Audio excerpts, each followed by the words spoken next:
issues about this thing called life. How does a devout Filipino Catholic observe Lent and Holy Week in other countries where they are less devout and less Catholic?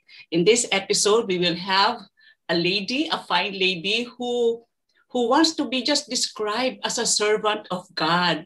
She was raised in Cebu, went to Manila for her college education and work, married a fine man, another fine man, and they have been posted in different countries abroad to share us about how they observe Lent and how they continue to serve God, whether they are in a Catholic or a non-Catholic country. We welcome to Buhay Parang Life, Miss Joey Cecilia del Prado. Hi, Joey. Hello. Hi. Hey, thanks for having me. Joey, thanks for having me. Of course, my dear Kumare. For your information, my dear viewers, Joey is being interviewed direct from the US, where she is currently living with her family. So, Joey, you were raised in Cebu. Tell us, paano nyo ba ino-observe ang Lent? Alam ko, mga Cebuano, very religious yan. Paano ang memories mo of Lent during your younger days? Yeah, kasi when I was growing up, very festive diba sa atin, especially probinsya, very festive. And then all the traditions, like procession, whatnot. And then, ang maganda din, kasi my late dad was the barrio captain for 2 terms. And he played the role of Jesus Christ. Hindi naman siya nagpapapako, hindi naman. Kundi may reenactment, may drama na yan. And then, so he played Jesus Christ. And then, well, ano lang ako, audience lang ako. Basta very festive nga Yun yung nami-miss ko din. Yun ang nami-miss ko kasi walang ganyan dito Walang ganyan sa mga napuntahan namin na countries. So, basta iba siya. Basta kasi namang mga Pinoy mahilig sa celebration, di ba? So that's how it is. Even up to probably now, kahit pandemic, nasisingit pa rin, di ba? But anyway, yeah, so that's what I can only remember when I was growing up in Cebu. And then Manila, so hindi ako masyado nakaka-participate doon. But most of the time we go home and really just like observe Holy Week in the province. Kasi nga wala nga masyado kaming participation din So that's how wala kayo masyadong participation Yeah, Manila no. Yeah, so sa Cebu lang na where my parents are very active also in church. So they've influenced me a lot. So just watching them. Right. Just watching them, get involved in church. Sila ang naglagay ng seed sa puso ko. Okay, fast forward tayo, Joey. You and your husband, Michael, you have been posted in different countries. Ano ba ang first posting nyo abroad? Bangkok. Bangkok. So Bangkok is basically Buddhist, no? So Buddhist, yes. mga pakiramdam nyo nun pag Holy Week? Pareho kayo ni Mike. Si Mike is from Baguio. I can imagine meron din silang, they are a very Catholic family. So ano yung pakiramdam nyo nung first Holy Week or first Lent nyo sa Bangkok? So whenever we are posted in abroad, no? So ang ginagawa talaga namin, Mare, is to look for a church. And then kasi that's a place where you can find real friends. And at the same time, of course, we want to really connect immediately sa kung sino yung mga nasa simbahan or whatnot, or kung ano yung pwede naming ma-contribute or or whatever, no? And then so ang ano sa Bangkok kasi, well, ito yung naalala ko. Si Mike pa nga, kasi this was the time also that my son had his first communion. And so, during those time na we tried to check it kung saan namin siya i-enroll or what, walang existing na catechetical formation. Where you live in Bangkok. So ang ginawa namin talaga, we did our own assignment, like really formulate a program for the kids, because we found out it's not only my son who has to receive a communion. So we saw that there's a good number of communicants. So yun ang naging namin, no? Even in the Catholic Church, even you found a Catholic church, you found a Catholic community in Bangkok. So even in that church, walang catechetical formation for those who would want to be baptized or receive First Communion. Walang ganun. Ang nakita namin, hindi well-defined siya. Hindi siya well-defined ang formation. So mahina if I compare it with Singapore. Magugulat ka sa experience namin sa Singapore. So that's how far. That's how far our involvement was lang. Ganon lang. So, and then the ordinary. Yeah, so it's not unlike what we have. Wala masyado. Kamusta sila misa lang. Kamusta sila nung Lent and Holy Week? May triduum ba? Yung from Holy Thursday, may procession ba? Ay, procession, wala. Wala akong naalalang procession. But yung mga may mga yan yung Holy Thursday, meron that's a regular mass, but I can see it like they consider it like as a regular mass. Although mas dumami ang tao, no? But kasi isa lang naman talaga ang malaking Catholic Church doon yung Room Rudy. Isa lang in the city. In the center, no? Isa lang ang maalala ko, ang malayo na yung iba. Malayo na. So meron kami pinupuntahan. It's also a chapel, and that's where we had our catechism. That's where we launched the catechism kasi the one who was running it was an old nun. So wala nang energy. Alam mo yun, wala nang energy. Energy. Tapos mga bata. So I was already volunteering to. That was actually my first parang na-launch yung being a catechist. That's where I joined. Yeah, I joined to be one of the catechists. So this is in Bangkok. Kasi nga we joined the community, which is a Couples for Christ. This is in Bangkok. So that's about it. Like sa Bangkok. So after Bangkok, 3 years you were sent back. After Bangkok, to the Philippines. Kaya that's when Michael and I was also involved in BEC. Yes. That's the very period now when we went back and then served the church. Diba? Okay. And he was so involved with Dedake, diba? Many launch pa siya with our late Father Boyet. Right. So how long after you were brought back to Manila, how long after were you posted in another country? And which country is this? So Manila, then UK. So ano masasabi mo sa UK? UK naman, oo. Kamusta sila doon? Kasi first world ang UK. Lalo pa, oo. It's not really, wala. So, of course, they have the usual thing, but wala, unlike, mas masaya pa sa Bangkok kaysa sa UK eh. Nakaserve ba kayo sa London? Were you able to hindi sa London, sa Surrey yun siya, Mare. Sorry, we were posted in Surrey. And then, ako lang yung nagsaserve doon kasi nga si Mike was traveling a lot. So, and we only stayed there for 2 years. So you had like 2 Holy Weeks in. Yes, 2 Holy Weeks. But what we observed, ang maganda doon, ang solemn ang celebration. So that's very solemn ang celebration from the whole week, no? Very solemn. Meron naman sila Station of the Cross, pero makita mo talaga solemn.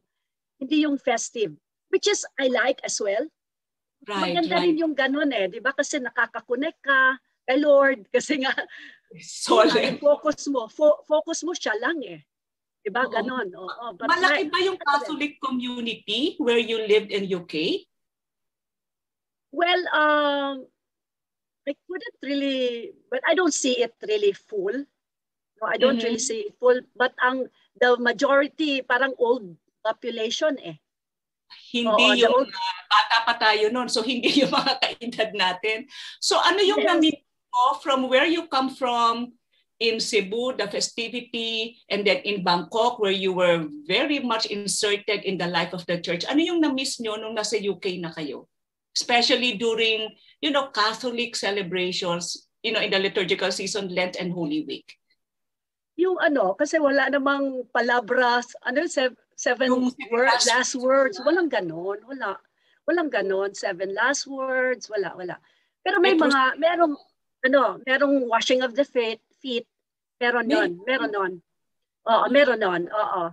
And then, well, actually, yun lang nami-miss namin. But ang Easter Sunday, it's really like a high mass.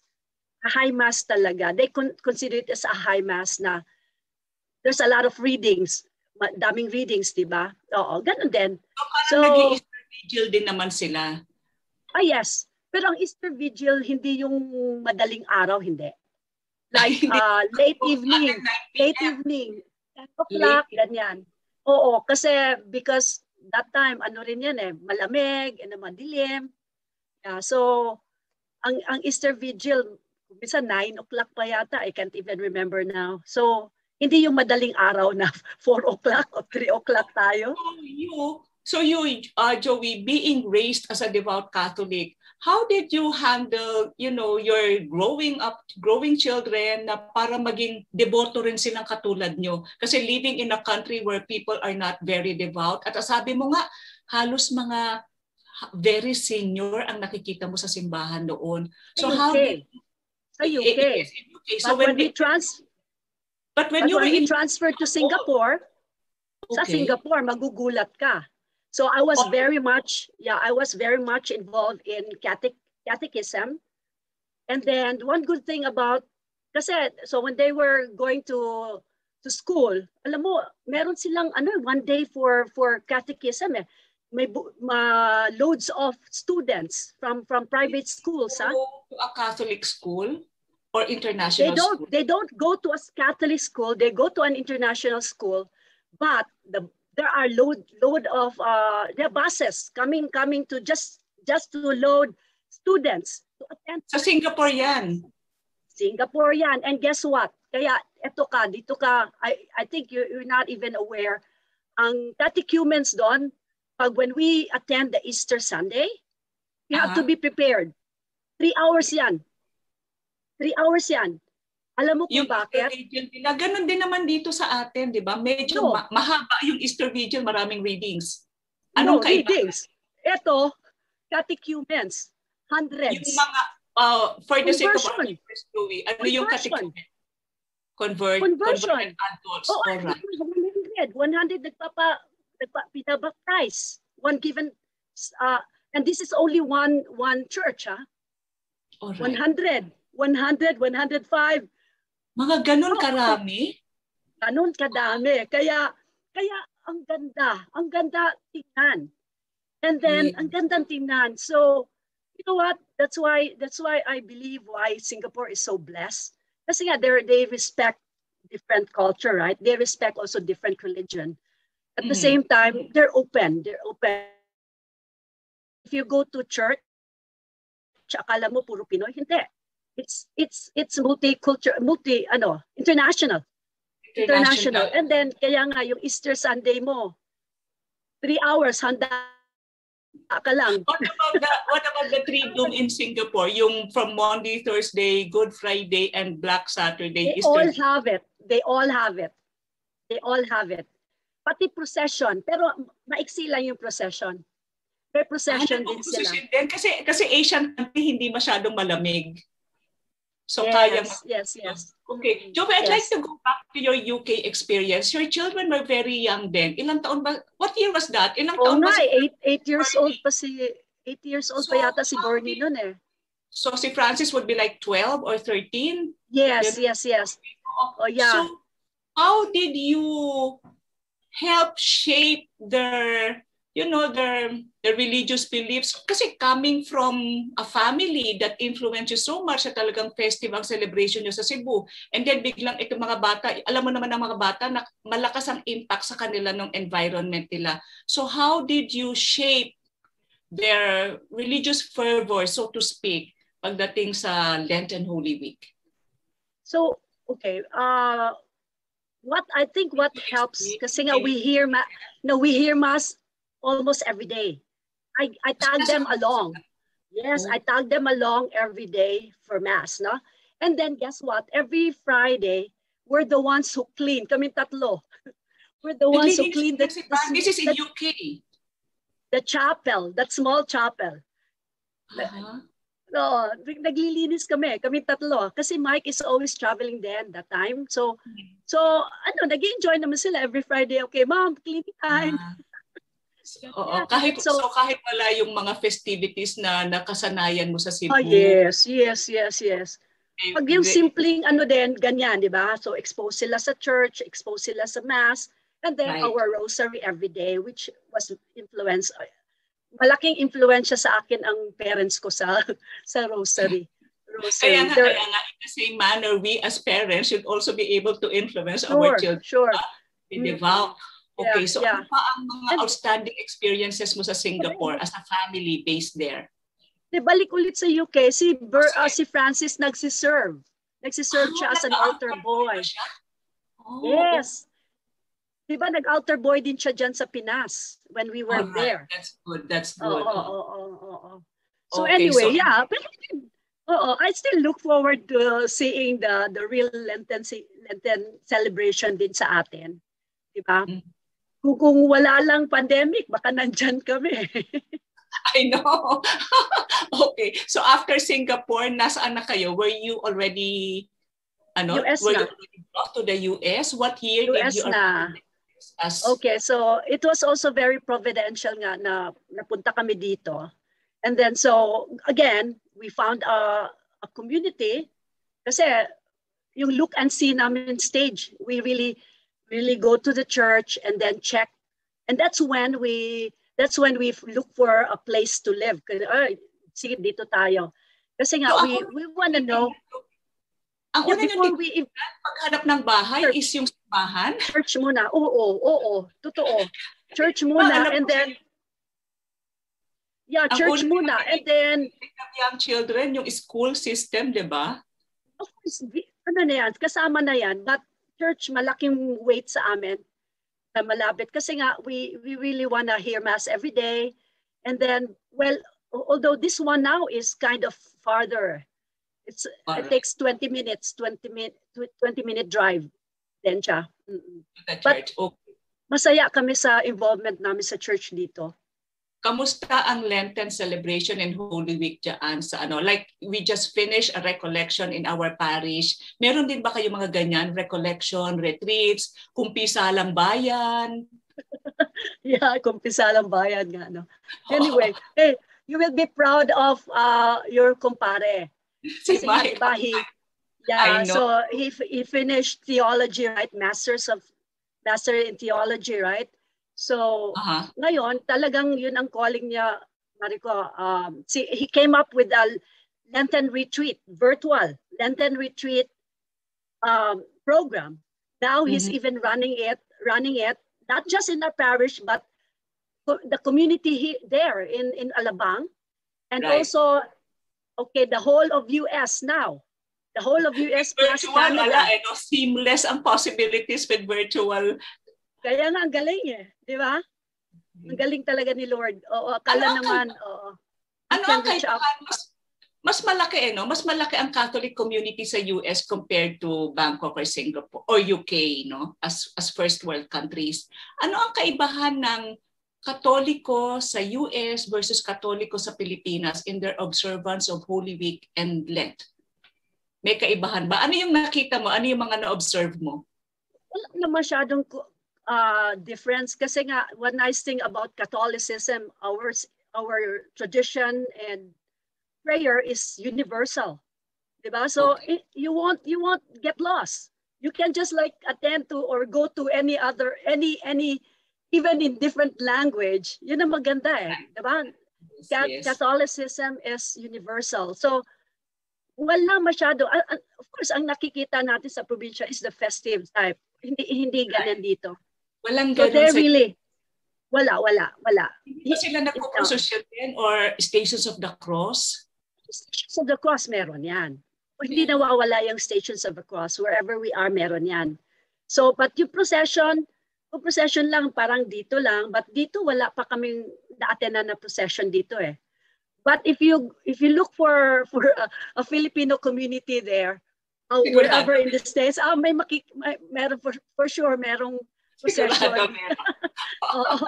Kasi, so, are you telling me, kamusta ang influence ng Filipino Catholics sa Catholic churches in the US? Unfortunately, kasi dito, it's not a Filipino community, it's a white community. So, kamusta white community. So kami, buti na lang, we're well accepted, and then siguro talaga it's really also our call to lead, right? To lead and be the shepherd, of course, with Michael's initiative, and at the same time, kasi nga I also brought the program, the Mother's Prayer program, which I got from UK. Which I got from UK. What do you call that? Mother's Prayer group? Yes. I got that from UK. Oh, so I got that from UK. So, in fact, yun yung namana ko. Like I brought that same program to Singapore, which is still ongoing, and then here, dalawang grupo ako dito. But it's actually a global program. But yeah, it's actually very nice program kasi we pray for all the children throughout the world. So we meet every week, and then we pray. We pray for our children, our own children, and then all the children throughout the world. So it's really specifically for moms to pray over their children. Ganon. Kaya yun yung namana ko sa UK. You brought it to the US. You brought it to Singapore. Yes. And buhay na buhay pa rin sila. Oh, that is nice to hear. Very nice. Yeah. So, Joey, you have a foundation. You are a foundation. Do you want to talk about it? Oh, yes. I thank you so much for giving me the chance. Yeah. So the organization is a non-profit. And then, naman, I had a brain aneurysm episode 5 years ago. Yes. Right? And then, have you found anyone who survived and can talk this way? Wala, di ba? This is a miracle right before you. Exactly. I said, this is worth, because whenever I talk about it, I'm praising him. Because it's his work. Kasi very providential yan, Mariko. And every time I really talk about it, I get to be emotional because I'm chosen to be alive. And that's so in one of my prayer moments, that's my discernment was like, Lord, ano ba yung naiwan kong mission? Why did you allow me to survive? And diba, remember that Bangkok thing na mayroon tayong ginagawa, and then I think I mentioned that to you in passing na, Mariko, gusto ko talaga mag-organize ng foundation to help the poor. That was always in your heart. It was always in my heart, I tell you. And so I think he saw that. That's why, like, okay, balik ka doon. Saan nagkagaling yung desire mo to serve? Of you, Joey, and for Michael also, you have been serving wherever you are posted. Lagi kayong active, visible sa simbahan. You influence other people, even in the US. Despite the fact that you are Asian, bagong salta kayo dyan but already, di ba, bagong salta. Okay, first of all, how were you accepted by the Americans who have been living there for a long time? Tapos biglang alam ko mga mistiso kayo, so parang hindi kayo masyadong Asian looking, so especially Michael. Pero the fact still remains that you are Filipinos at bagong salta kayo. Meron ba kayong mga challenges that you had to overcome? I'm sure were you welcomed with open arms? Ano yung naging sitwasyon? Yes and no. Well, especially me, Michael, kasi he can just blend. He can just blend with anyone. And then, so for me, very aggressive din kasi. Like, I just offer, no? And then, nami-misinterpret pala ako. Okay, gano'n. Nami-misinterpret ka. Yeah. How did you know that you were being misinterpreted? Well, when I saw it, and then, of course, I confronted him or her and asked, is there something wrong? Pero okay naman sa kanila yung ganyan kasi if you ask them, They will tell you honestly. Oo. Kasi ang So, mga but Americans, anyway, ano sila no? Very oh yeah. straightforward. Oo. So, and then sa meron din. But anyway, but of course, God always finds the way. Kasi ang akin lang naman, for us kasi, you have your talents, you have what you have, like you have to share. That's what you Right. have to share. Hindi, ang helping naman, Mariko, it's not only money eh. It's also your talent and time. Right. And you have a plenty of all of that. Okay, teka, before we go back to your foundation, I would like to ask, ano yung nakikita mong difference between UK, ano ba ang tawag sa mga taga-UK? British Catholics, American Catholics, and Asian Catholics, and the Cebuana Catholic or the Filipino Catholic? May nakikita ka bang difference in the way they observe their faith, in the way they practice their faith, in the way they observe Holy Week? Yeah, it goes with their culture din eh. Di ba kasi mga Brit medyo prim and proper? Prim and proper, oo, di ba? Ganyan, oo. Ganyan. So it goes with their culture kung how they celebrate, hindi yung maingay. Hindi talaga, as in very solemn, oo.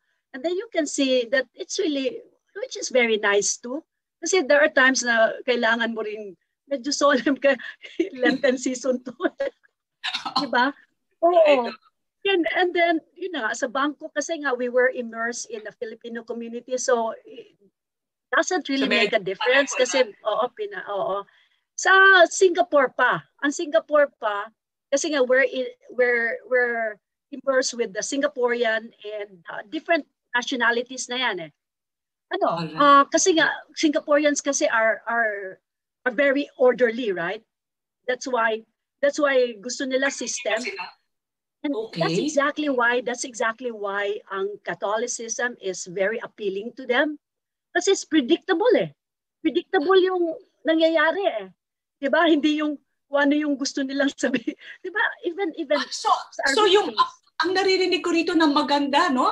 Ang appeal pala, the appeal of the Catholic faith lies in its predictability kasi may sistema. Oh yes. With the Singaporeans, and I can imagine with other nationalities that parang appreciate systems and predictability. For sure. Oo. Kaya nga I don't stop like also inviting people here, non-Catholics, to join. Wow. Oo. Ay naku, yan ang challenge ko. I-pray mo naman, Mariko, na no, if I can. You are facing right now in the US in promoting. More on the foundation now kasi nga we're competing like 1 million organizations with different, of course for a good cause din naman, but there are 1 million. What do you call your foundation? So Foundation for the Poor, it's a 501c3. So now not all